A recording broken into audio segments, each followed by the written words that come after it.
Welcome to the award-winning Secretly Sporty. I'm your host, Sebastian Langdell, and I'm joined here with my co-creator, Austin Rackless. Hey, Austin. Hey, Sebastian. You might have noticed I changed our sign-on a little bit. I did. You just dropped that in there real subtly. The Austin Chronicle, the local newspaper here in Austin, once a year releases their Best of Austin issue, where, for instance, you can find the best mocktail, the best taco, the best food truck. What did we win? It was for Best inspo for tapping into your inner athlete goes to Secretly Sporty. Cue the confetti. Could we get Andy to put in some applause? Andy, note. Please add celebratory sound effects. But no, it really is awesome. We're super excited. They do these awards and they wrote up this little description of our show that was completely spot on. I feel like they got us. We felt seen, as the kids say. We did. Yes, so the little write-up was unbylined, but it was really well written and we really appreciate it. So thank you to whoever wrote that at the Austin Chronicle. It's such a thrill for our little podcast. For sure. How's your week going otherwise? My week is going good. So I actually finished the spring tennis season this weekend, but taking the summer season off from team tennis. So it's all about training for fall, which means I am upping some of my other exercise, like HIIT workouts, which I tend to do via an app called HasFit, which I really like. Sweet. Yeah, no, I've been doing the odd HIIT class recently too. So I go through these phases of sometimes just wanting to work out on my own and lift on my own. And sometimes, such as right now, I want someone else to tell me exactly what to do, in what sequence, and for how long. I do think a good instructor or a good class can really change your relationship with fitness, and that is something that happened to our guest today. Indeed. The author Isaac Butler joined us for this episode. Isaac is the author of The Method, How the 20th Century Learned to Act, and his new book, which just came out, is called The Perfect Moment: God, Sex, Art, and the Birth of America's Culture Wars. And I will say, Isaac did not pay me to say this, but The Method is one of my favorite books that I have read in the past 5 or 6 years. It traces the history of method acting from Russia all the way up to the Actors Studio and Marlon Brando and James Dean, and it's so compelling, so entertaining, and really informative. If you like movies at all, theater, highly suggest checking it out. And he recently discovered Pilates, and that was a big game changer for him when it came to fitness. Yeah, we went a lot of places in this episode. We were hearing about him learning to play bass to Yo La Tengo songs, heard about the pitfalls of sitting in a folding chair for several months while finishing your book. Don't do that. And also went really deep on peanuts. Yeah. Should we get into it? Let's get into it. Here is Isaac Butler.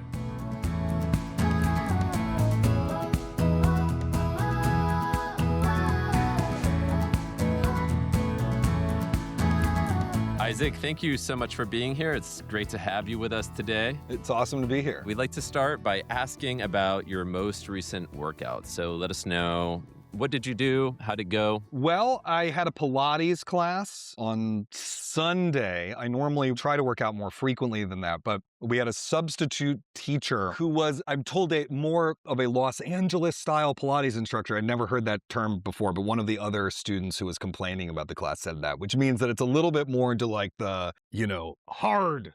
From the first exercise on, I could barely do what we were being asked to do. I've done Pilates for a few years now, so that is not usually the case. And I was just really sore for a couple days after, so I've just been trying to take it easy, listen to my body, and now I'm going back to the studio this afternoon. Sweet. How did you get started with Pilates? So I got started because I injured my back finishing my last book, The Method, How the 20th Century Learned to Act, available in bookstores now. I spent the last third of the writing process of that book in a folding chair in my mother-in-law's basement and then my childhood bedroom because my wife and kid and I left New York during the first 6 months of the pandemic.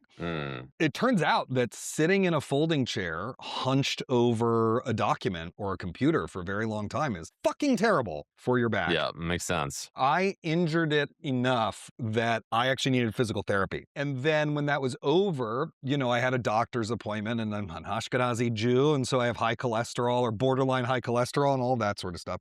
And so I knew I needed to start exercising. It had been a while, and I needed to do something that wasn't going to be high impact. My wife does HIIT training, Mhm. and I just didn't want to do that. It terrified me, among other things, and I was worried about hurting my back, and she was doing it remotely, and I just needed someone who's going to be paying attention. And I always hated yoga, but I liked the idea of like stretching and weights and spring tension and all this stuff. And so I just took a couple classes of Pilates to see if I would like it, and I totally fell in love with it. And it's actually the longest stretch I've gone without falling off the exercise wagon in my life. So it's pretty great. Okay, so this new book, which just came out, and congratulations, by the way, on Thank the you. release.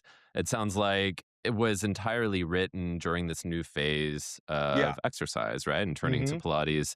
How did that affect the writing of the book, do you think? For one thing, it provides more structure because I have to sign up Mm, for the classes in advance and a new social outlet. There's other regulars who I now know and are friendly with, and, just a different community because most of the communities I'm in are arts related, whether it's theater or writing or parent friends mm, or whatever. So this was like a whole different group of people who have really interesting lives and interests. There's lawyers, there's a woman who does international music programming for a nonprofit. There's another woman who runs arts charitable giving at a foundation. So that was always really cool. And as a writer, the more interesting, different kinds of people you're meeting, the better, right? mm. So there's that aspect that has nothing to do with my body. Right. And then there's just the second thing is the general life stuff of just trying to take better care of yourself. I mean, I think as we age, I think most people go in one of two directions, which is like really wanting to avoid the fact that they have a body even more. You sort of branch off. There are those people who are like, oh, right, I have a body. I'm not just like a brain in a can and I got to take care of that body. Yeah. And then there's some people who are like, I do fuck that. I don't want to think about that at all. I'm a brain in a can. Yeah. And I've definitely gone towards the other one, history of heart disease in my family. I Mm. want to live to see my kid grow up and, all that Yeah. stuff. So some of it is that. And then I would also say that it keeps you grounded in the world Mhm. physically, socially, mentally. I think getting your heart rate up regularly is really important for your brain chemistry. So I'm sure it has helped my mood. Mhm. My book is about the culture wars of the 80s and 90s. So it's not directly written to address what's going on today, but of Sure. course it's part of the story of how we got to today. And so it's very upsetting stuff to research and read and write about. I mean, I hope the book is fun to read. I worked very hard to make it entertaining, but it's about the AIDS crisis and, Mm. the government and the religious right and all sorts of stuff like that. So keeping on an even keel mentally, emotionally,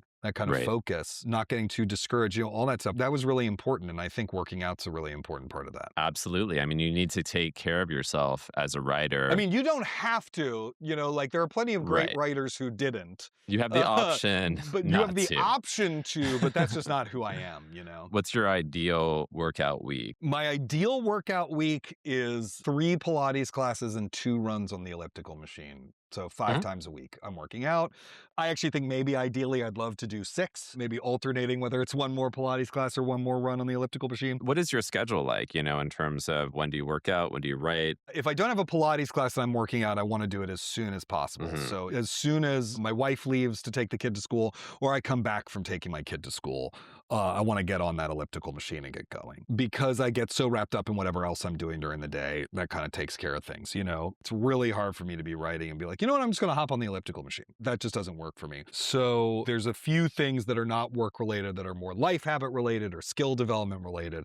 Working out's one of them, doing 10 minutes of Duolingo Spanish. I'm trying to learn how to play the bass and I do mindfulness. Hmm. And it's always helpful to try to do those as early as possible because that's when I'm like really primed to do it. Of course, if you do Hmm. all those in a row, then you don't actually start working until like 10:30 in the morning and your day is shot. So figuring it out is its own jigsaw puzzle. Mm. Part of why I'm learning new things, and they're not things that are related to whatever book I'm going to write next. I'm never going to write a book about learning Spanish or playing the bass. You know what I Right. mean? I'm not going to be a famous rock star. I'm 47 years old. Like I'll be lucky to play in a dead cover band that's all You middle-aged never dads know. or something. But it's like that's not the point. For one thing, Right. I think it's really good to have pursuits that aren't about making money or your career or whatever. And it's actually one of the things Mm. that I think we sometimes rob children of that, like why can't someone just play a musical instrument because they love to play a musical instrument? Yeah. Why isn't that enough? But I also think it's important as you age to be learning new things. I think Mhm. it's really easy as you age to just be like, these are the things I know, and these are the things I know how to do, and I know these things, and they're comfortable for me, and I'm just gonna Mm. like do that. And I really think it's important to pick up new skills and hobbies and ideas, and it all sort of filters into you somehow. Yeah. You know, whether it's learning how to cook, or in my case, playing the bass, or, you know, whatever it is. And the bass is not my first instrument. I just really wanted to get back into playing music, and I thought the best way to do it would be to learn a new instrument. And so I started playing it. When you're learning to play bass, are you kind of gravitating towards a certain style of music? Like, do you learn a certain style of song? So my whole thing is I try to like do an album, for example, Mhm. or a playlist of a specific bassist, because people have their own techniques. It is still a self-expressive thing. So the first album I learned how to play all the way through was Yo La Tengo's Painful, Oh, one of nice. the greatest albums ever. That's one of my favorite bands. Yeah, yeah. James McNew is an amazing bassist, but his Mhm. stuff is very simple. It's Yeah. really almost, I mean, the most complicated bass line he probably has is that walking bass line on Every Day, the first track on, and then Nothing Turned Itself Inside Out. Yeah. But, you know, Painful, so like Song from a Motel 6 is like 5 notes. You know what I mean? Mhm. It's very simple. But learning to like respect that simplicity was really important. And then I learned the Beatles album Help, because I'm trying to train my ear too. So I was learning these things by ear and then writing bass tabs for myself. Mhm. Help is a good bridge before they get really, you know, before the experiments. It's like to me, it's like the peak of their pop music era. I love that album. Mm. And that was really interesting because you see how Paul McCartney really is like, oh, here's the perfect thing. Like there's a perfection to it. You know what I mean? Mhm. And then there's no improving within it Right. at all. You know, Help is just like the same thing, but it's exactly right for that song. Do you have a favorite Yo La Tengo song? I don't have a favorite Yo La Tengo song. That's impossible. Yeah. My friend Sam Adams, who's a journalist, a critic who writes for Slate, we always talk about how the albums, you can't even pick a favorite album. They're in tiers. There's tiers of Mm. albums. But Mhm. my Yeah. real favorite album is actually, and then Nothing Turned Itself Inside Out is probably my favorite album. I just think it's a masterpiece. I agree. Yeah, I would say that's mine too. The song of theirs that has gotten me through the most shit in my life is Ohm. Mm. As cheesy as it is, sometimes the bad guys come out on top, sometimes the good guys lose. Try not to lose our hearts, not to lose our minds. Mm. You know, that really got me through the first Trump administration, that song. You know, I think it got a lot of people through it, to be honest. When you're on the elliptical, do you listen to music? You know, I almost always listen to audiobooks. And now that Mm. I'm playing music again, I'm trying to find more opportunities to listen to music. And I mean, really listen to music. Like, there are playlists I use when I write. Mm. And often it's because that piece of music has become a like somatic trigger for the creative spirit. You know, it's like, oh, right, I'm listening to Cello Amsterdam do Canto Ostinato. It's writing time, you know, and it triggers something in you.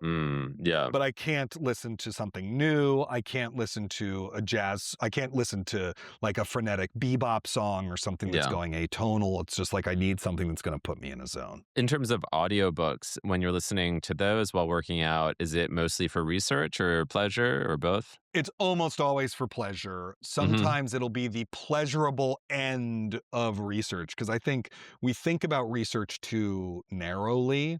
You know, Yeah. I'm not only trying to get the facts, which are important, to be very clear. I'm not one of those nonfiction writers who's like, oh, what is a fact? Like, fuck that. Mhm. Facts are real.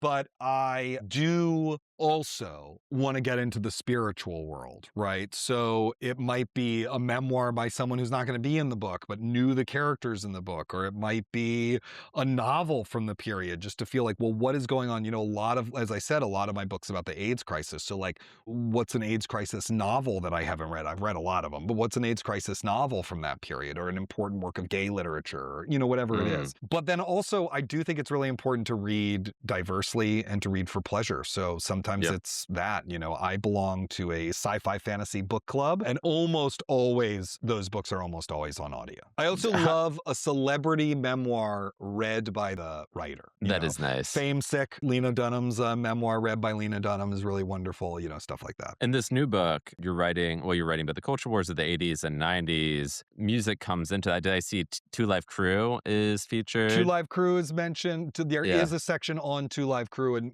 I talk about stuff like Madonna. I'm certainly not listening to Two Live Crews as nasty as they want to be while writing or when you're working out. You know what I mean?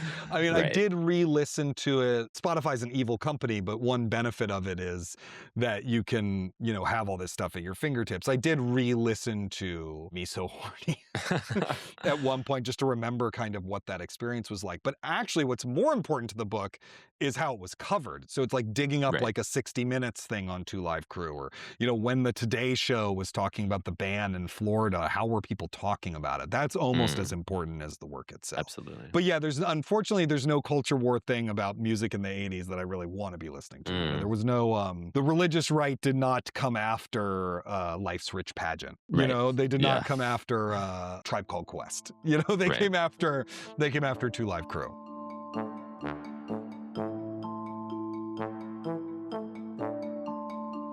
Did you end up thinking about how the culture wars of the 80s and 90s kind of affected the way we think about exercise or the body more broadly? The body is always political. Yep. Right. I mean, I really believe that. But the body was extra political during the height of the AIDS crisis. And so you had artwork like Ron Athey, who's a HIV positive performance artist. And he did this incredible piece, which I didn't see, but I interviewed people who were there when he did it and were like, it's the most intense thing I've ever seen in my life. Mm. So there was another performer on stage who was HIV negative, and Ron Athey made surface level wounds in his back and then pressed paper towels to soak up the blood and then hung the paper towels over lines that he then sent out over the first few rows of the audience, right? So like that's a really like, what can you not do with your body? One of the funnier ones in the book is the wonderful performance artist and former sex worker and sex, positive feminist Annie Sprinkle did a show where one of the things that she did in the show was she invited members of the audience to come up and look at her cervix. And she had a speculum and like a magnifying glass, and you could come, or it was like almost like a little telescope, and you would Hmm. come and you could look at her cervix. And what's great about that is there's a photograph of it in the book, and everyone's just having blasts. Like it's not an outrageous thing about her body. It's like a very warm, healing, almost community act that she's doing, Hmm. So a lot of it was about the body and how much agency do you have? How much control do you have over your body? And so I think about that a lot, because especially as you age, you have less and less control over your body. Hmm. I'm only 47 and I see it already, Hmm. but I also see it in my parents and in my mother-in-law and in that generation. My grandmother just died at 103, Wow. and she essentially had no control over her body for the last decade of her life. Yeah. We end in a place usually where we don't have a lot of control. I have two friends my age who have Parkinson's, in their late 40s. Hmm. They're starting to, there's a little hand tremor working. Or even on a small level with me, right? I am doing the things that 3 years ago would have caused me to lose the, let's say, 20 pounds that I would love to lose, right? Yeah. They're not doing it. It's just like genuinely not working, because my metabolism is different now than it was 3 years ago. And I'm trying to make my peace with that. Yeah. And be like, well, actually getting in shape is not about weight. It really isn't about weight. And being healthy doesn't have a huge relationship to how much you weigh. And I also don't have any more time to be working out than I do. Hmm. And part of enjoying life is enjoying food. So we all lose control. And so I do think that there is a healthy way in which working out and exercise can give you some agency and power over your own life and body. I think we all know people who push that to an unhealthy extreme, right? Yeah. Who are just like obsessive about it, super controlling about it, freaked out when they can't do that, etc. And so I try to come from a place of acceptance with it as well. I think that is really important, especially as we age, is starting to, as you're saying, not focus on weight over much or, even the way that you look, but focus on the way you feel. Is exercise giving you energy? And that's hard to do. Yeah. I mean, I'm not like enlightened on this subject. There's plenty of times where I look in the mirror and I'm like, But trying is the because we first. all do. But yeah, Yeah, totally. that's all we can do. Yeah. Yeah, and I didn't, working out is something I came to as an adult. I did Yeah. karate on weekends as a kid, but that was about it. Like, I hated having a body as a kid. Yeah. I wanted nothing to do with that. I hated athletics. I hated the people who did athletics. I just hated all that Mhm. shit, And I tried to have a different relationship with it now. Yeah. Having a kid, I think, really teaches you a lot about what you say about your body and other Mm. people's body, because you have Yeah. to suddenly be mindful about it. And you're like, wow, I have a lot of negative thoughts about bodies, and I don't Yeah. want to put that complex on my kids, so I'm not going to talk about it. I'm going to talk about that in therapy instead, I was going to ask you, can you think of a time when exercise brought you to a euphoric state or kind of a different plane of being? My answer is no, but I hope this will Mm. be an interesting no, which is I Sure. genuinely think one of the difficulties I have had throughout my life with making regular exercise a part of who I am is I just don't have a super great endorphin system. Mhm. Like, I don't have the hugest pain tolerance in the universe. Similarly, I would often work out and be like, I just feel tired, or like, I just feel Yeah. sweaty, or, whatever it is. And so one of the things has been just kind of making peace with the fact that I'm not going to have, my friend Emily, who actually, I feel like she should be on your podcast. She's a great novelist and also a very, very serious runner, like a posting her splits on the group chat, serious runner. Emily, she's God when she goes on a run, as far as I could tell. It's like an amazing experience for her. And for me, it's just like, I feel good that I did that thing. Mhm. I feel good about the fact that I did that thing, but very rarely do I get that kind of high from it. The flip side of that question, can you think of a time when exercise brought you through an especially difficult period? Well, I mean, I will say, those first 3 months of the pandemic, I mean, my Mm. exercise was a long walk. It was not, there was no cardio involved in that. But being able to just walk around a lake that the house was by, Mhm. 2 to 3 hours sometimes, really. Yeah. But I would listen to Philip Glass's Akhenaten or John Adams's Nixon in China. I was listening to a lot of opera or a Yo La Tengo album or whatever. I mean, or a Dead show. It was just a really beautiful, incredible experience because I was spending the rest of my time like literally in a folding chair or parenting, and just to get out of the house and do stuff was really, really, really important. Yeah. I do think that it's very important for my emotional regulation or brain chemistry or whatever that I am working out regularly, Mm. in the same way that I think it's very important for that I eat pretty healthily now and that I try to drink a little less and all of those things. I do think that it Mm. helps keep me on an even keel as someone who I'm open about this, as someone who has an anxiety, generalized anxiety Mm. and is on medication for it. As soon as I was going on medication for it, they were like, also get a lot of cardio, so it's like, Yeah. it has actually really been helpful. I mean, I think. Awesome. Speaking of cardio, we like to end on a lightning round. Great. And the first one of these is indeed cardio or strength training. Cardio. Although it's a lightning round, but I can never answer things simply. I do Yeah. think like in a couple of years, like now that I'm doing Pilates more, like maybe I want to do strength training. You can come back on in a few years and we can revise this. It's cool. I'll be bulked out like Kumail Nanjiani. Yeah. Protein shake or protein bar? Protein bar. I like a smoothie. I like a milkshake. I just think a protein shake is like disgusting. Like I just think it's like Yeah. a blaspheming, a delicious thing. Whereas like I get a protein bar, I know it's going to taste like cardboard. Unless it's, that one that they sell at Starbucks that's like basically frozen peanut butter? It's called Perfect Bar, I want to say. Yeah, I love a perfect bar because that is literally just you're fucking eating peanut butter. Yes. I will say after I eat that, I'm like, that was a lot. Like I don't feel like, yes, all this protein is coursing to repair my muscles. I more feel like, did I just eat a jar of peanut butter? Right. I have a lot of peanuts in my life. It's like my go-to snack is peanuts. So there's a brand called Faraday, which are Virginia peanuts that my wife gets me a subscription to every year. So every month I get a tin of peanuts. You're nuts for nuts. I'm nuts for nuts, baby. Cottage cheese or Greek yogurt? Ooh, which brand of Greek yogurt? You can choose. I love a Siggy's. Love Siggy's Icelandic yogurt. Siggy's is great. Yeah, agree. I would eat more cottage cheese if my wife didn't hate it. Like my wife thinks it's the most disgusting thing on earth. And so we just almost never have it in the house. But I do love like a little serving of cottage cheese with salt and pepper. Sauna or cold plunge? Sauna. You couldn't pay me enough to get in a cold body of water. Would you rather meet your artistic hero or your athletic hero? I've met a lot of my artistic heroes in my life. Okay. And it's been a wonderful experience. You know, they say don't meet your heroes or whatever. And my experience is hard disagree. Meet your heroes. I think if I met Roger Federer, I would die. I'm almost tearing up thinking about, like, just imagining myself in that place almost makes me want to cry. Roger, if you're listening, come to Borum Hill. There's a Swiss restaurant here. We can go there. There you go. Sorted. Please do. All right, how about for a nice walk around the neighborhood, would you like warm and sunny weather, or do you want a little cool and gray? Oh, God, both are so great. Okay.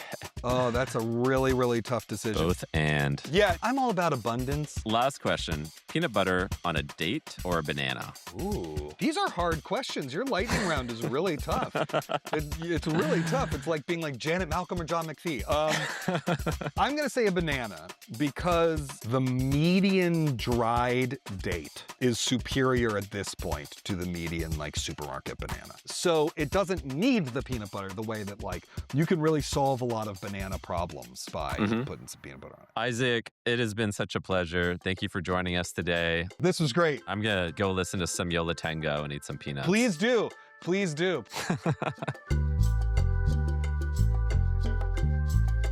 Join us next time as we talk to Sandro Lerche about his new album, Acrobats, running a sub-3-hour marathon, and making space for love instead of endlessly chasing PRs. See you then.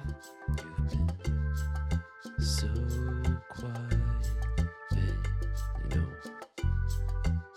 I can't shut up. Secretly Sporty was created and is produced by Sebastian Langdell and Austen Rackless. It's hosted by me, Sebastian Langdell, edited by Austin Rackless and Andy Rattinger. Our music is composed by Catherine Joy. Cover art by Ben Wiseman, represented by Illustration Division, Inc. This outro song you're listening to right now is Green Light by Pocket Radio. Special thanks to Liam Billingham.